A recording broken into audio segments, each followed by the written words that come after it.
రేణుకా ఎల్లమ్మ తల్లి ఆశీస్సులతో పంటలు సుభిక్షంగా పండి అందరూ చల్లగా ఉండాలని పాల్వంచ మంగమ్మ సత్యనారాయణ గౌడ్ దంపతులు కోరుకున్నారు. అమ్మను నమ్ముకుని చేసిన పనులు సత్ఫలితాలనిస్తాయని పేర్కొన్నారు.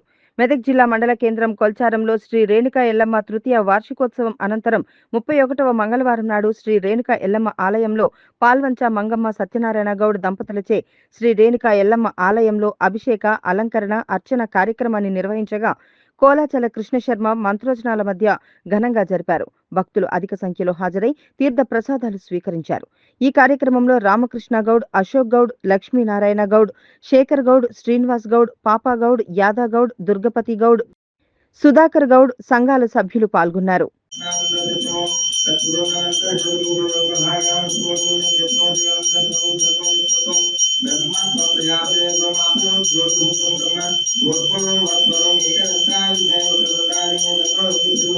బ్రహ్మ